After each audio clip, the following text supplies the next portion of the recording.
Kimmy wants a party, Stormy wants a baby, and Martell wants a prayer. They are back, y'all. Love and Marriage Huntsville, Season 6, Episode 1. It's me, Rhonda. Welcome to my channel. Don't forget to like, share, and subscribe.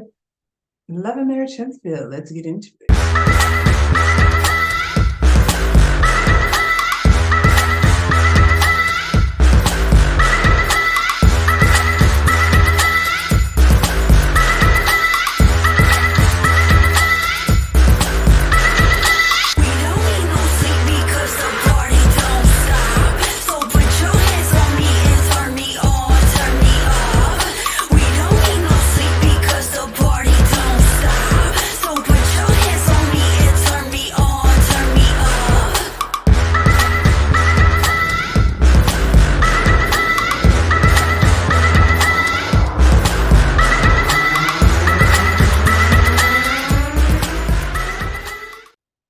Well, Huntsville is back, y'all, already. Doesn't feel like it's been that long since they stopped. When was the reunion? The reunion was like New Year's Eve. So 3 months later, and we already to the next season.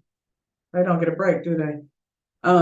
So opening credits, we bring it on in, start the opening with Martell. The theme is purple. Everybody looks nice. Some additions, some subtractions. Kiki is now part of the opening credits. I like Kiki, so if she's got something interesting to bring to the table besides whatever tea she has on Marcel, then hopefully that's not all that's gonna be all Kiki is gonna be bringing to the table. So Kiki, you got your moment, girl. Don't mess it up. The Whitlows included in the opening credits. We're gonna have a baby and all of that. I'm neither here nor there with the Willows at this point. It's sometimes better to have familiar faces around that you're used to, and hopefully, season 1 and season 2. I mean, they gave us a little something to talk about. So I guess the jury's still out on the Whitlows. I know Tiffany ain't my type of people, but neither are most of them. Which means nothing. Hell, I might not be their cup of tea either. But anyway, who else? The Whitlows. Oh, Stormy and Courtney are added, and we wanted this. We've been asking for this. So, Stormy, here's your moment. It's really up to production and how they, their storyline. They're the ones to create the storyline based on what direction they want us to go. I guess we can see that it's gonna be some charade and it's gonna be some, same old, I guess, the comeback group trying to figure out how these people are all gonna engage with each other based on how things ended. Mel coming in with no friends in this game because she was in the firing squad during the reunion. So again, they're back. Let's see what happens. So the show starts with Melanie Cherie. I love all the shade, Mel. Melanie Cherie, no longer Melanie Holt. Catch that tea, Martell. Anyway, she's arriving at Kimmy's house in her J Bolin gear. J Bolin, I believe that's how you pronounce it. I feel like J Bolin and Mel were definitely a good match. He found a good muse in her. She wears his clothes well. I went to his website. His clothes are super dope and super affordable. Like, I don't know what my expectations were because, he's a designer, a dope one at that. And when I went to his website, I was pleasantly surprised, because I'm like, oh, I can afford this. So I'll be making some investments in some J Bolin designs because I really like his stuff. But anyway, Mel arrives to Kimmy's house with flowers. Kimmy says, she's been a very good friend throughout this whole process. Hasn't seen her since the reunion. And I think it's really funny because Kimmy's whole energy was, hey, I haven't seen you like last time I seen you. But there's no negative energy there. She ain't talked to Mel, and obviously Mel hasn't talked to her, but they have, I guess she has talked to her because they said she's been checking in the whole time, but she hasn't seen her. But I mean, sometimes that's all it takes. I don't know what some of these people require in their friendships. And maybe sometimes, it's just not a good match. If your idea of what a friend is doesn't match, then it can turn into what some of this has turned into. And some of it has some outside influences. Anyway, Kimmy and Mel talk about, just catching up basically. I guess Mel just had a birthday and Kimmy asked like, well, what did she do for her birthday? Kimmy, I guess, was trying to, get in her business a little bit, try to find out who this mystery man is that Mel has been seeing. And Mel admits to being coy and saying she ain't, trying to discuss all that with y'all right now. So Kimmy has finished her chemo treatments. I think this is probably the best way to start this season. Let's start the season knowing that Kimmy's prognosis is positive, and we're going to stay in that space. She wants to celebrate. Apparently, she does have to have surgery within the next 2 weeks, and she just, I guess, wants to celebrate this milestone. And I feel like, from what I've heard, going through chemo can be very physically daunting, draining on a person. So if she's in a space where she feels good, then I don't see anything wrong with a celebration. Mo is kind of like, I want you to, he's still, I think he is in a place where he doesn't want to celebrate too soon, which, I get that. But I feel like as long as she's in a space like this seems to be what she needs more than what she wants. She feels good, she looks good, and she wants to have a celebration. And that type of energy is healing, I feel like, to a person going through anything. Sometimes more so than, are you okay? Let me know if you need anything. I don't know that that's always what you need. It's nice to hear, but I don't know that that's always helpful. So having your people come together and celebrate with you a milestone in your treatment is a healthy thing, a good thing, Marie. So relax a little bit. Don't nobody want to live in the what ifs. We just want to be in this moment right now. In this moment right now, Kimmy wants to party. Parties are a lot of work to plan. So Mel was like, well, then I'll do it. That way you don't have to worry about anything. You give me your guest list of people that you want to be there, and I'll just take over from there.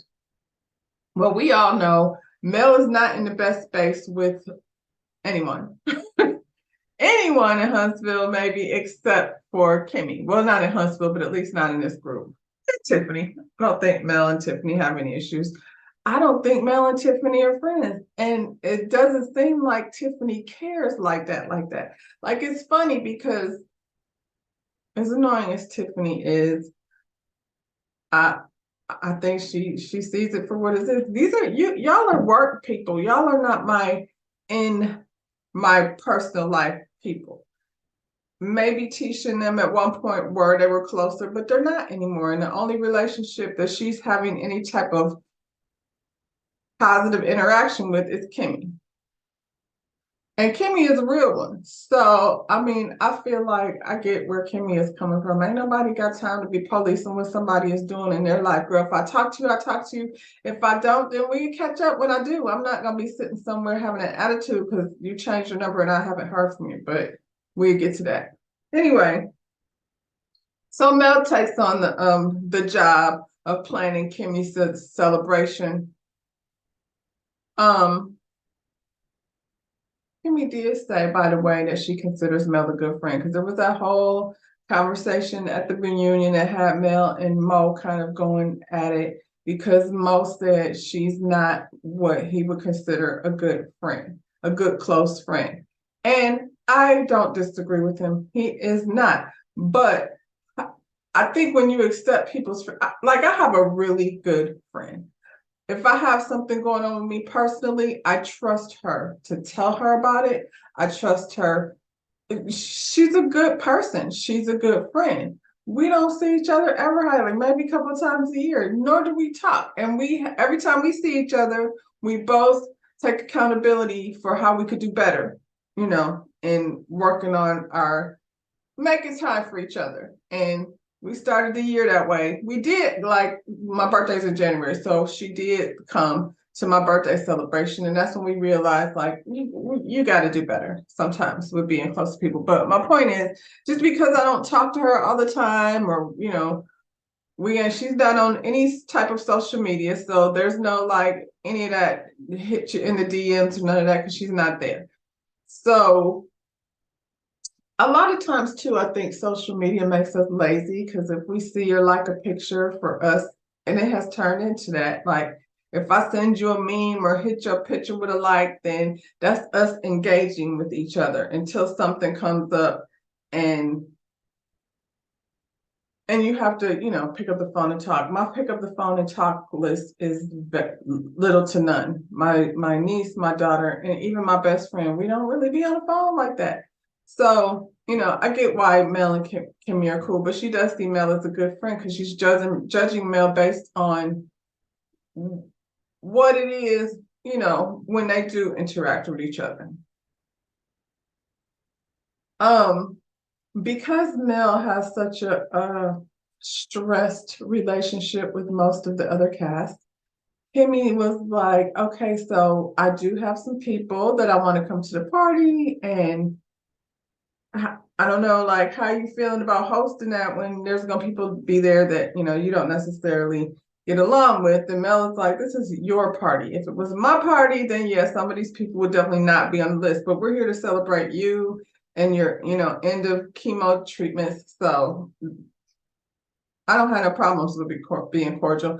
And she does it. I feel like Mel mostly, like, she does that fake thing very well. Not everybody can do that. I tend to be not that person. I tend to be not stank ass attitude like Destiny, but I tend to be not that person that does a good job at, like, it gives me anxiety to have to be around a bunch of people that I don't necessarily vibe with. But in business, you have to do it like on a daily. So, and I do. So, and being in that situation, it's nothing. It's hi, how are you? It's raining, it's hot, it's chilly today. Yes, very, very surface conversations. We don't have to get past any of that, beyond that. But that being said, I don't think Mel is gonna have any problems inviting these people to to Kimmy's event. They go through a little mock conversation, which was funny because at first I thought Kimmy was impersonating Destiny, and then I was like, oh no, it's not Destiny, it's really everyone. Everyone is gonna be feeling away when they hear from Mel. So, Kimmy gave her a very like dry, pretty much mimicked what everybody actually did when she did reach out. And Mel handled it because she's used to doing that. So at the end of the day, it's not about Mel. It's about Kimmy. And I think nobody that she's going to call is going to have any issues with celebrating Kimmy. So, yeah. Yay, Kimmy is one step closer to healthy. And we all are glad about that. So, Martell Hope. We at Martell's house. He has the esthetician there giving him a facial. Apparently, he's had some dark rings under his eyes, and he's feeling like at this point he needs to like take care of his beautiful self. He likes all the aspects of having a facial, being touched, having his head massage or massage period. He just loves to have a woman having their hands all over him. So let's get it, according to Martell. So, he's explaining to the esthetician about him having the dark circles under his eyes. I'm not mad at it. It's funny to me, though, because last season, Mel's entry into the conversation was her having a massage and getting Stormy to come over and visit in the middle of a massage. So I can't think of anything I want more in the middle of my massage is an interruption. That sounds crazy. But now, so here comes Martell this season entering the room with an esthetician at his house. She has some kind of dope mask that she was about to put on him, but then, there's a knock on the door. It enters, his mother. So while we're here wasting this lady's time, I do want to try that mask. So I'm gonna look and see, get a little more information about that thing. 'Cause I've been having dark circles under my eyes too. I know what you mean, Martell. I think, yeah, I'm gonna try the mask, but enter into the room, Martell's mama. Mama Martell says she don't need to worry about no facial or none of that. She looking good the way she is. She just glad that everything has held together as nicely as it has for her. And she planned on looking like that until she about 60. So that's where I'm leaving that. She sits down and of course Sheree calls because this is Martell's storyline, and I'm not mad if that's what he's really got going on. Bring it on, Martell. So him and Sherelle are FaceTiming. They talk every day. They're taking it slow. They should take it slow for two reasons. First, they should take it slow because Martell's in love with one baby mama and still dealing with the other baby mama. And nobody Sheree's age want to be fooling around with that kind of nonsense. So if I were Sheree, I'd probably get flued out and entertained as well. And then take my ass back to my chateau and relax. That being said, she's in Portugal. I'm guessing that's the Real Housewives trip because I don't see Sheree just going to Portugal on a girls trip just because that's one of those things I do on Housewives. So we'll probably see the other end of the conversation when Atlanta Housewives start, the other end of this conversation. Martell's mother is just as giddy as she wants to be. She's so excited about him dating Sheree.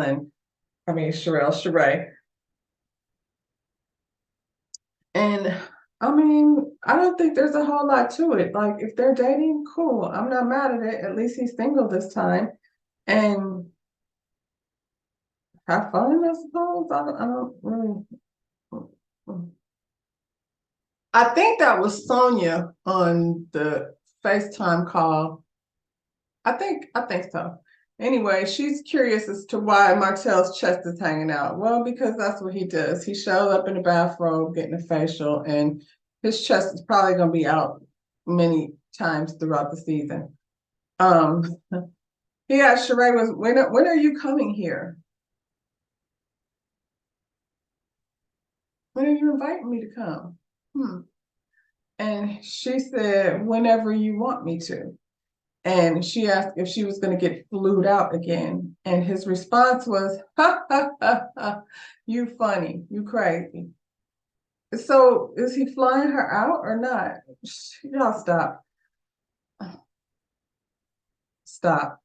Anyway, Martell talks about getting counseling.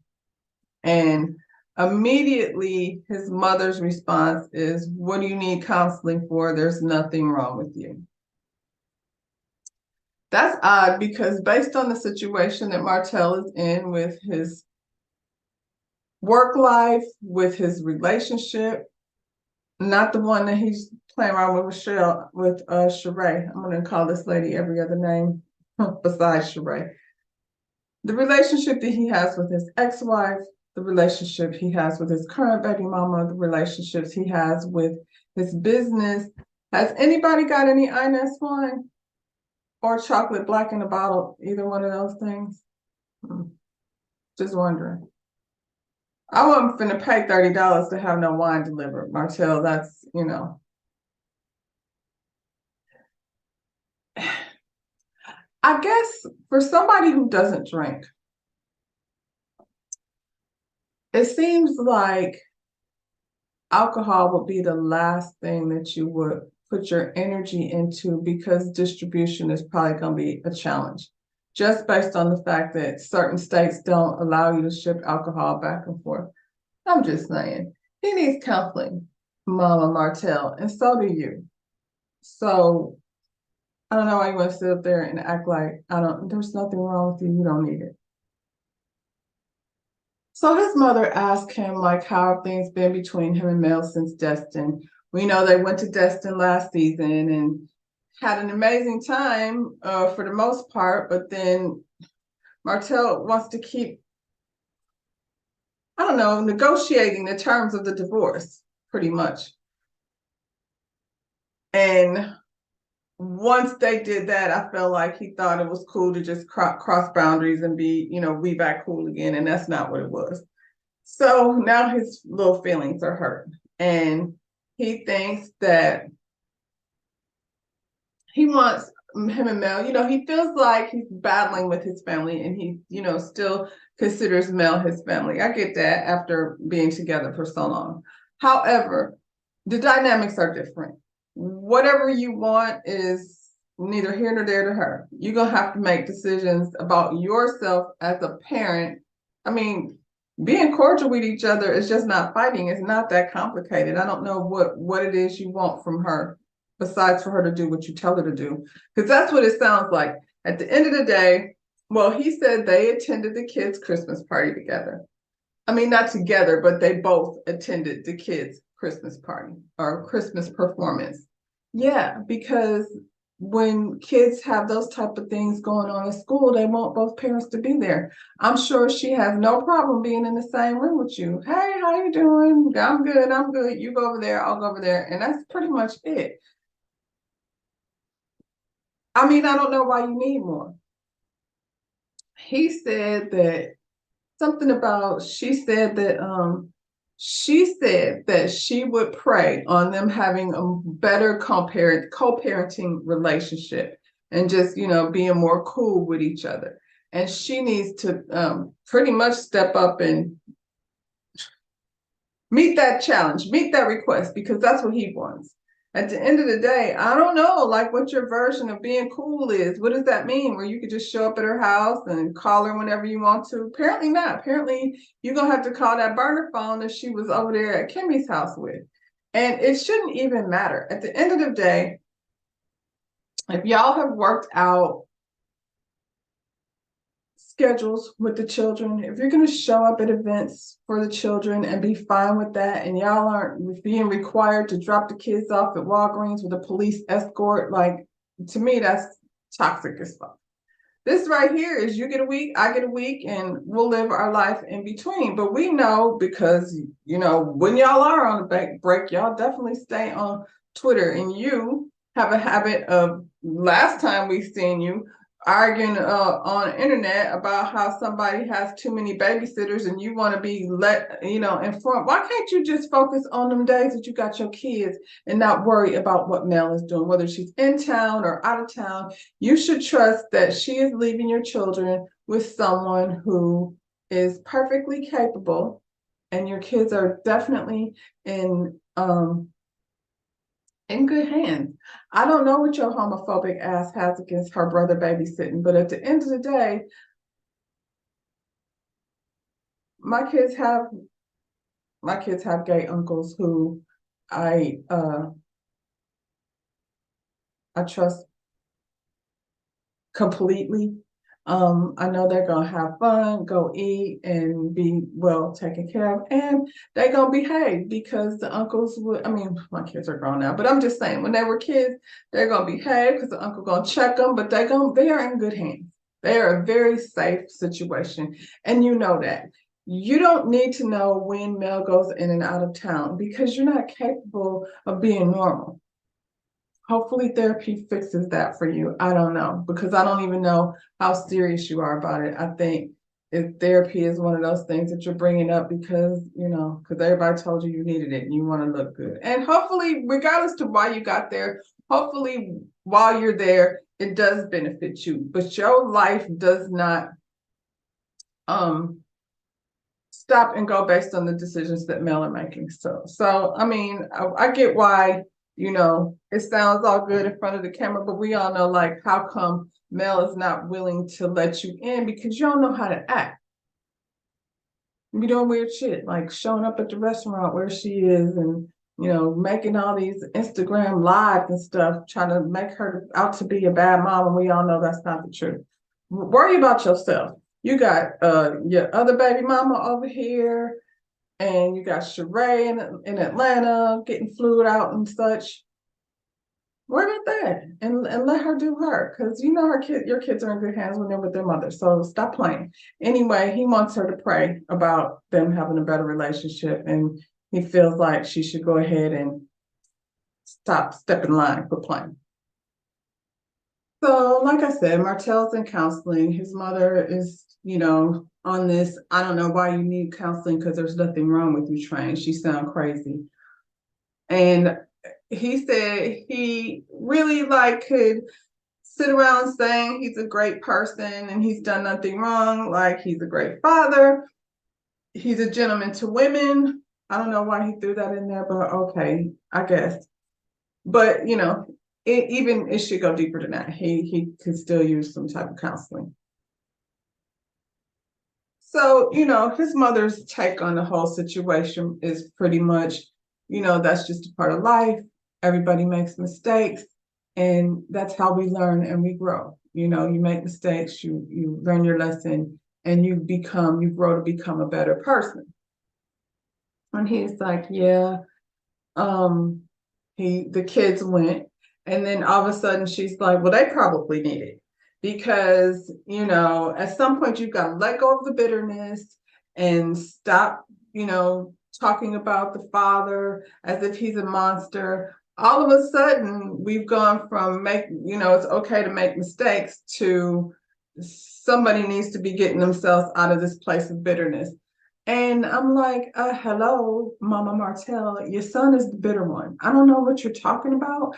I don't know what picture you have painted in your head. And it's almost like Martell brings her there to say this dumb stuff, and then he doesn't have to say it out of his mouth, because he doesn't correct her. He just lets her go on and on about this nonsense of talking bad about talking bad about somebody's father like they're a monster. And I mean, I don't know if she does that. Maybe she does, maybe she doesn't. I'm not there. I'm only there for the parts where she's smiling and saying, hey, y'all. But I do know that Martell does that online, live, for us all to hear, because for him to be online insinuating that Mel is somehow a negligent mom by having 20-some babysitters, that we all know is not the case. But that's not the same thing as bashing the other parent. Check yourself, Mama Martell. She gasses him up and he eats it up. And then he has these unrealistic expectations from other people, like his whole focus on, I'm going to counseling, I'm doing my part. So now Mel, what is her part? I don't understand, what it is you want from her in terms of co-parenting and divorce. Nobody wants to keep negotiating anything with you. Pick up the kids from school on your day and be about your life with your girlfriend and your baby mama. It's not that hard. Welcome back, Martell. And Martell's mama. I really want Martell to get a landscaper, though, because the lawn looked just as bad as it did the last time we were here. I realize not much time has passed. I guess maybe that's not fair, but okay. By the end of the season, can you get some grass, though, Martell? You're supposed to be a builder. This is your line of work. You're a contractor and all of this stuff. Isn't the setup the part of the sale? If you got this nice ass house, why you got dirt patches and I mean enormous dirt patches? Throw some water on it. It's Alabama, for God's sake. There's lots of sun there. Throw some seeds on that joker and, wet it up a little bit, see what happens. Jeez. All right, y'all. So we move on over to Stormy and Courtney. We're at their beautiful home. Stormy's in the kitchen, about to throw down on some pork chops and, get a man and a baby fed. She is, pause.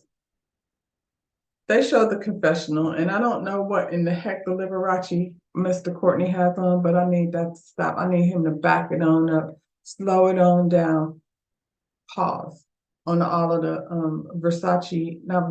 Liberace wear, and find a suit for big boys, because, honey, that was not it. But anyway, Stormy Stormy, Courtney, names get all tangled up. Stormy is feeding the baby, and Courtney points out that the baby's eating solid food, and she's like, he's been eating solid food, and Courtney is like, well, then it's time for him to get off the boob.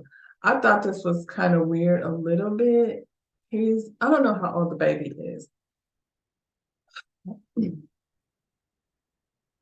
I get why women want to continue to feed their kids breast milk because of the obvious nutritional value.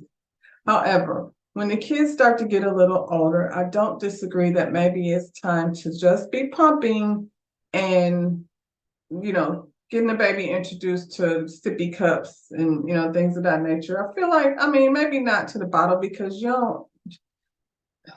even that, I think it has a little less to do with the milk and a little more to do with the fact that when kids are nursing for so long, they become so attached. And, even as a mother, like when you want to go somewhere and your kid has to stay with someone, but they're cranky because they're so used to being, receiving their meal from the breast rather than from a cup, it just becomes more difficult. Then nobody wants to keep your kid because he's crying all the time because he's that attached to the mother. So, you could still feed your kid, you can still feed your baby breast milk, but not necessarily be nursing. She says she might want to nurse up until 3 years old. For me personally, that's a long time, but there's a lot of teeth involved. I feel like once teeth enter the picture, then maybe it's time to introduce another method of feeding the baby. Not introducing something other than breast milk, but definitely introducing another method of feeding the baby. Courtney, relaxed. At the end of the day, I don't know where that energy was coming from. I just know I wasn't feeling it.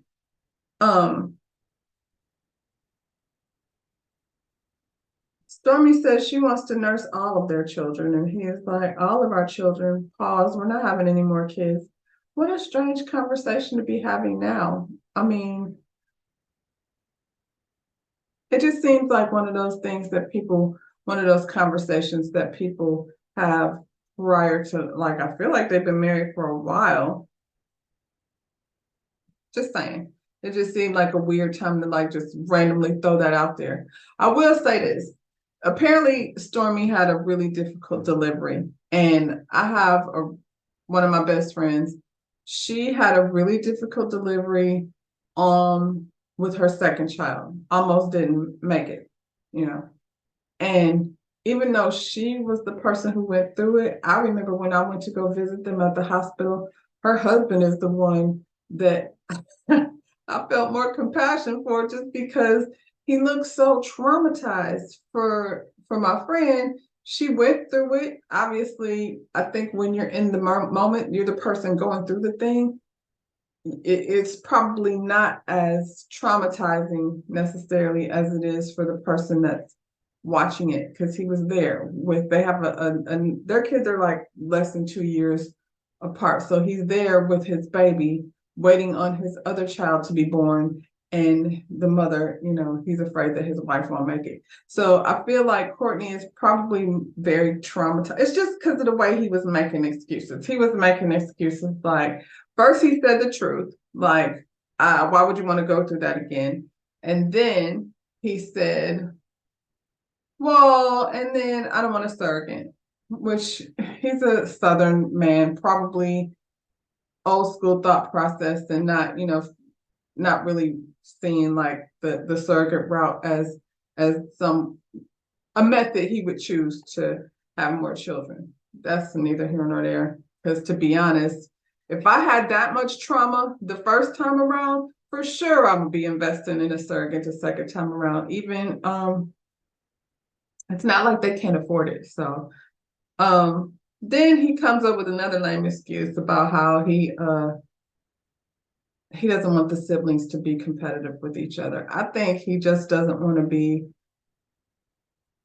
emotional or let his guard down. And I'll say in front of the cameras, but I feel like some men are just like that all the time. Like they have this exterior that doesn't allow them to be emotional and say, when you delivered our son, it scared the actual out of me.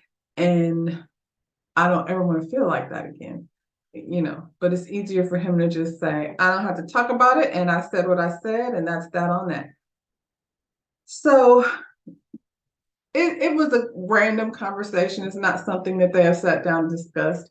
I feel like over some time, if she wants to have another baby, I'm like, of course she wants another baby. She's young. When I had my son right after delivery, I was like, not doing that again. And then, but of course, I mean, I have 3 children, so obviously I did it again. But in that moment, you're like, whew, you know, um, they're young. But like I said, if given time to have a real conversation, not in front of cameras, because it's going to take a whole lot of conversation to come to some type of understanding. But their child is adorable, and I feel like, of course, they want other little cute Courtney, Stormy combos running around in that estate of theirs.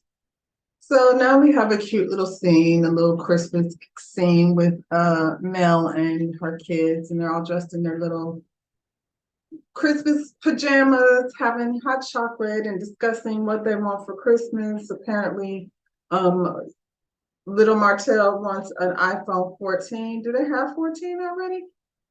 And Boss Baby says she's very responsible. The phone will be for all 3 of them. Her dad says she's responsible. So clearly, like, you might as well get them an iPhone 14, I suppose.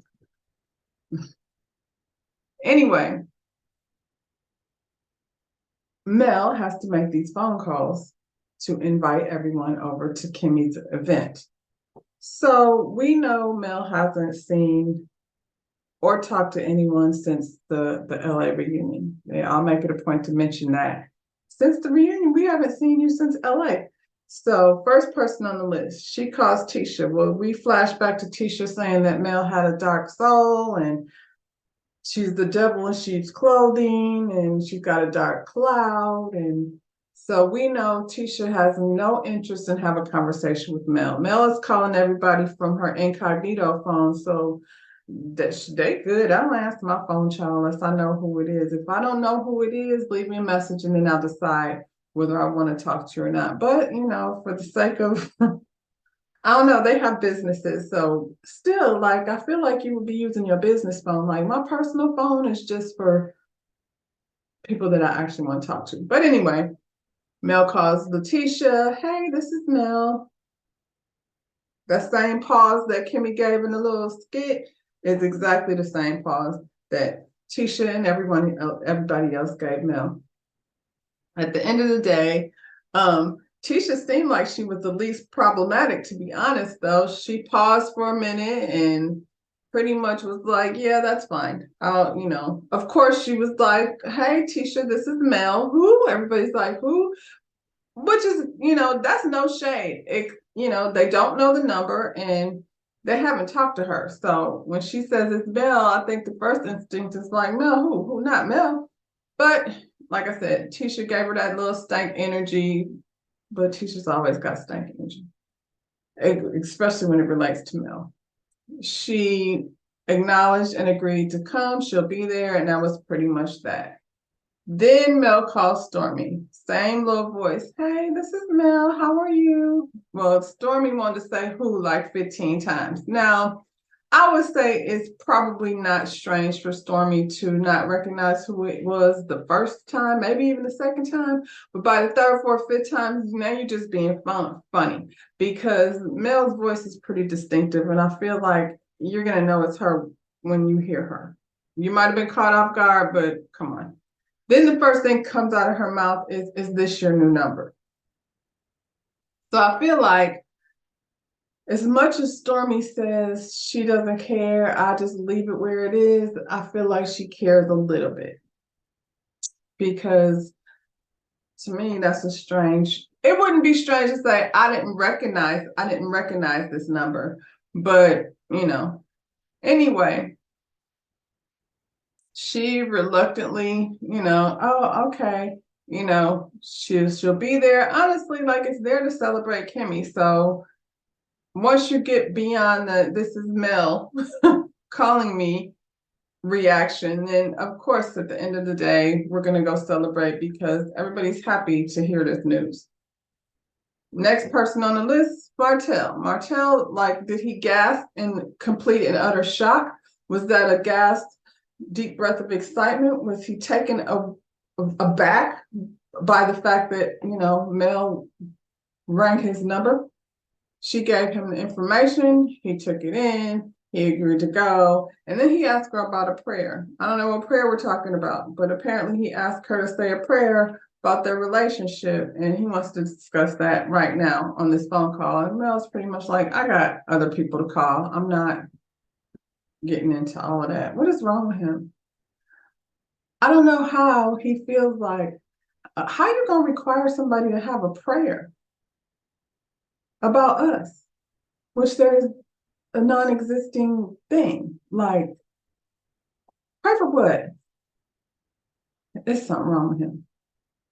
He need to bring that up at counseling so the counselor can tell him, stop trying to control somebody who's no longer, in that space in your life. Period, point blank. Don't listen to your mom.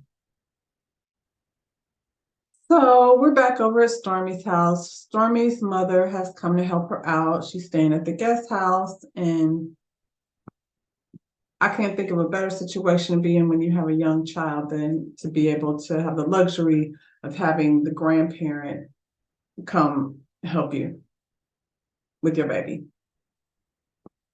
It was my experience, and it's a blessing. So Stormy and her mom discuss Courtney not wanting to have any more children. Her mother understands that for him it's a trauma. She tells Stormy, like, basically, sometimes men are good with being emotional or exposing their emotions, and that was traumatic for him. Stormy did say in her own words, I almost died. So that's not good. It wasn't like a difficult delivery. She didn't say that. She said, I almost died. And so I don't know how she can't understand that that would be traumatic. And again, like I said, it's probably because she was the one going through it. And so in the moment of being in it, you don't have the same perception as the person on the outside looking in. Stormy confronts her mother about the behavior on social media. So once again, like every other season with the shows, these mamas be making the situation way worse. And her mother is acting like she don't understand that. So she's out here sending tweet shots at Mel.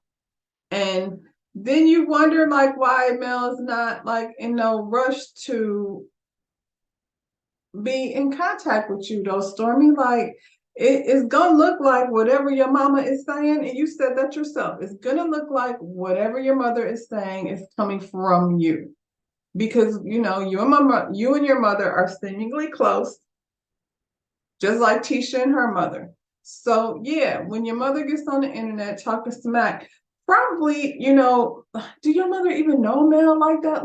Like Mel's probably like, I don't know what's going on with that. Here we go again. Let me just don't talk to these people until time to film again. So Stormy, I want you to stop acting like you're so clueless as to why Mel is distant. I'll put it like that. She said that her mother doesn't like any of her friends and has never liked any of her friends, which is unfortunate because in your life, you need other people to be able to confide in besides just your mother. You need your friends, you need your associates. I have friends who are close to my kids that I feel like, close enough, that I feel like if my kids needed something, if they can't come to me, please, go to somebody that I know loves you. So that's messed up that your mother will be interfering in the relationships with your friend. But it sounds like some old Wanda mess. Like when your mother is so obnoxious like that, then the people don't even want to be around. And if your friends are going to be feeling like they're being judged, then, they don't want to be around, judged for whatever reason. I look at it like Miss Betty, is that your name, Miss Betty? Stormy lives on an estate. She has a multi-million-dollar, allegedly, company. We know it's a successful company that's being sold, worldwide in retail stores. So she's definitely, got a successful company. she has a seemingly nice husband and family situation going on. I don't know why you don't feel like she's capable of picking friends. People sometimes get their feelings hurt by boyfriends, by friends, by coworkers. Like, that's just part of life. Stormy's an adult. She's gonna have to learn how to handle that and realize that your friendship rules cannot be the exact same for everyone.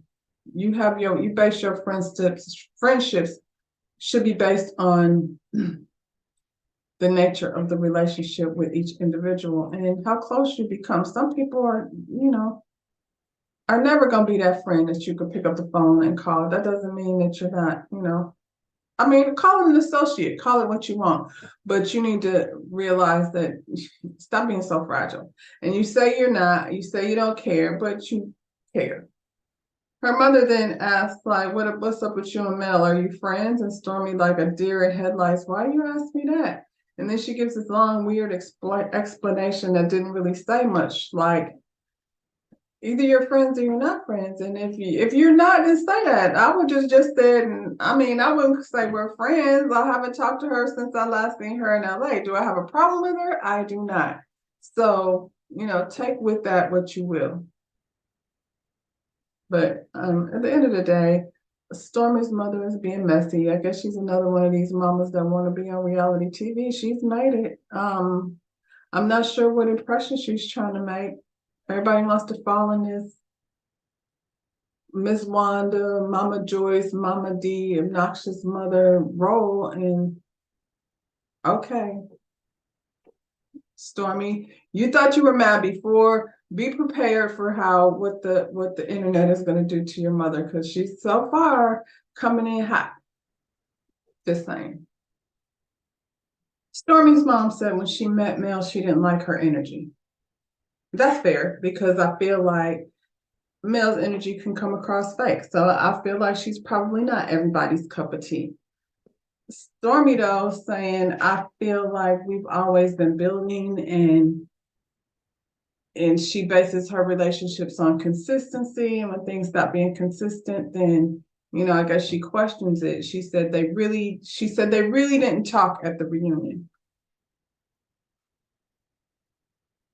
So when, again, you go back to the reunion, and I'm not saying Mel's right or wrong, I'm just saying what happened. When you go back to the reunion, Mel sat there and she was getting fired on from every direction. When Stormy showed up, she didn't necessarily say anything about Mel, except for they're building and they're getting to know each other. She may have said that then. I honestly don't remember. But I do remember her saying is, yeah, I like Destiny. We cool. She cool. I like her. So what is there left to talk about? Because okay, you cool with Destiny, and you may be, but if I am friends or getting to know someone, and I see them kind of aligning, and let's don't forget, like, there was a bunch of videos out there of Stormy and Tisha and all of them like together, which is a good thing if you're getting to know the cast of a show that you're going to be on. This must have came after filming started, but I'm just saying, I'm not surprised that Mel wasn't engaging with you, girl, just based on the way things happened back then.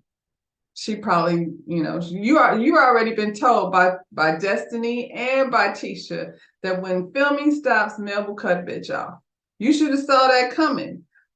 Clearly, Kimmy don't care. I see you when I see you. You who says I don't care, you kind of care, or at least seems that way. And if Mel was giving your mama, a bad vibe, then that's how she felt. I can't argue with that. So we're at Kimmy's event. Kimmy and Mo come in and see what Mel has done. It's real cute. She's got everything with a little touch of pink, to represent breast cancer. Looks like they're going to be doing a little golfing, like, I don't know if it's virtual golfing. Have a little cocktail, a little music, a nice little get together. as Maurice likes to call it, because he doesn't want to call it a party. The Whitlows come through. They're very much pregnant. Tiffany looks good. Shortly after that, I mean, you can see people one by one, little by little trickling in. It looks like, they had a good turnout. Martell comes through. He comes in with flowers for Kimmy, and everybody's representing their pink. Even the men got on, pink hoodies and such. He says it's very awkward because him and Mel haven't been in the same room with their friends in a long time. So for him, he's feeling a little awkward. I don't know why he's feeling awkward. There's a room full of people, so there's no reason for him to feel anything other than himself. Talk to somebody else. He's very much concerned about the prayer. He's looking forward to asking Mel, like, what's up with the prayer that she promised him? There's something wrong with him. So yeah, he's in need of prayer for damn sure. I don't know that he's gonna get it from Mel, but somebody, anybody, please pray for Martell, because he wants one. That's how they titled this thing, A Holt and a Prayer. And please, somebody pray for Holt. That's all I can say. Then Marcel and Tisha walk in. She, once again makes it clear that what she said at the reunion is what she said, and she don't have nothing to change for, as far as that is concerned. She loves Kimmy and she's here for Kimmy. Well, Tisha, that's why you were asked to come. So everybody all on the same page when it comes to that. Here comes Stormy. Ironically, it felt like Stormy came in with Destiny energy, coming in a party with stank face. And is that the persona you want to take on? I mean, they did say they were alike, and then now it's starting to seem like they more alike than I realized. So she comes in with stank energy. She said she hasn't talked to anyone since the reunion. She hasn't interacted with anyone since the reunion. But it doesn't seem like she's giving everyone the same energy that she's giving Mel. This is very much Destiny-like, Stormy. Maybe y'all are similar. So she said everybody's in there standing around acting like they all hang out with each other all the time. She said it's giving fake and she's not into it. How old is Stormy? I don't understand why people engaging and, catching up and having a good time at a get together somehow implies that means they acting like they hang out all the time. Maybe they do. Maybe they just don't hang out with you all the time. We know Tisha and Marcel are the brother-in-law to Maurice and Kimmy. So I'm guessing they see each other, at least from time to time. Tiffany and them, I don't know. Have you not talked to Tiffany? Why not? You was up anyway. Stormy hasn't talked to anyone, and she feels like these people are fake. Everybody is standing around talking and socializing, and Martell is screaming over top of people, asking Mel about this daggone prayer. She looking at him like, you got to be kidding me. I don't know what he wants her to say. Does he want her to hold hands with him and like, dear Lord, have closed eyes prayer? He's ridiculous. I cannot. Martell is literally at an event with their friends, with Mel in the same room, being cordial and not having any issues. It seems as though your prayers have been answered, fool. Like, what else do you want? I'm the father of her children, or 4 children. If anything, we should be in a good place. What's not good about this place that you're in right now with all your friends and, such celebrating Kimmy's, good news? I'm confused. Which place is it that you want to be in, Martell? Dumbass. So Kimmy makes an announcement that, thanking everybody for coming to celebrate, her milestone, and letting everybody know that her PET scan came back and they saw nothing, which is amazing news.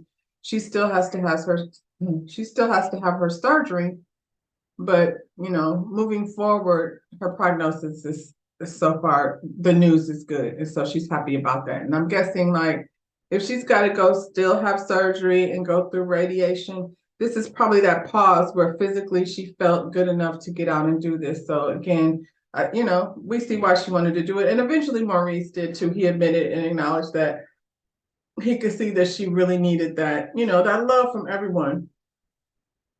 And to be honest, this was the best part of the episode, hearing this good news, because we watch these shows, and even though we don't actually know these people, sometimes you get attached. Everybody loves Kimmy. That's just how that is. So, she invites everybody to enjoy themselves, eat, drink, have a good time, and that's what everyone proceeded to do, except for maybe Martell, who's somewhere waiting to be preyed on, or for, or with, whatever it is he needs. Tiffany and Stormy are talking, and Mel is like, I want to go get something to eat. And Stormy is like, yeah, but I wanted to talk to you first. So she pulls Mel to the side, kind of like Destiny did over at the, party at Mel's house, or Stormy's mansion, estate, whatever. Anyway, she pulls her aside and wants to ask her, like, is everything good? And Mel's like, between us, yeah. And I can see why Mel's probably not thinking, like, we ain't had no beef aside from your mama out here tweeting crazy stuff, but I'm not going to blame you for what your mama said. That's probably where she's at with it. Beyond that, with all the drama, that goes on with Mel and the cast, I'm not even mad that she cuts people off on that note. Like, not where you got to be engaging back and forth, because ain't nobody trying to talk to somebody that's going to be asking them what's going on with you and Martell, what's going on with you and Tisha, have you talked to Destiny, are y'all cool? Like, we don't want to do that. I'm off clearly from January, where we saw the reunion. So sometimes in last Christmas till, what was it, the reunion was in the New Year's Eve. So it's not even been that long. Like, I don't know what, like, she acting like it's been a year ago. It's not been that long. So you haven't talked to her since y'all left the reunion. So when filming proceeded, which was not much time after that, then, y'all became in contact with each other. I don't know, Stormy, but, you told her, you tried to text her, she didn't respond.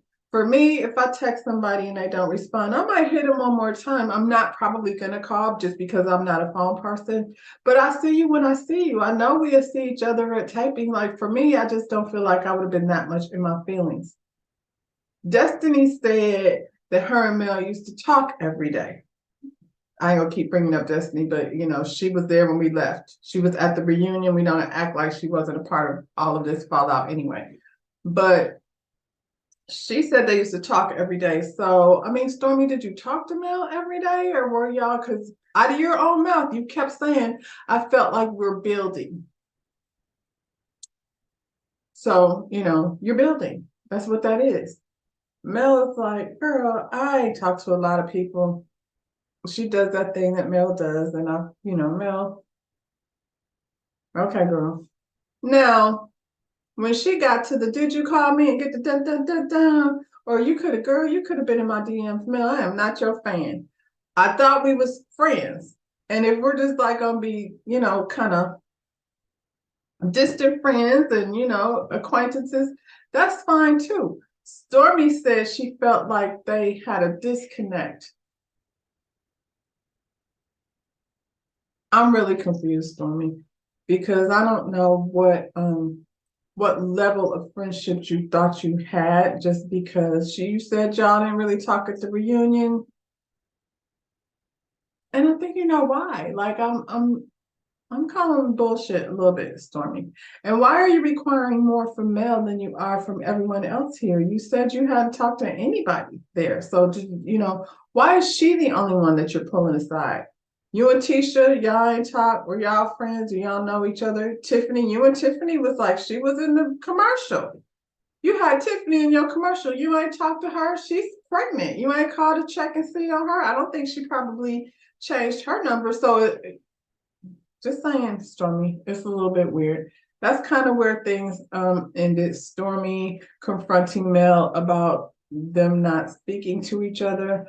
Mel, I'm not mad at it, but if you want to have friendships with people, you can't cut them off like that. Nobody that thinks they're not for any reason would I think that I need to contact my friend through DMs unless I don't know why. Because if I text you and you ain't answering me,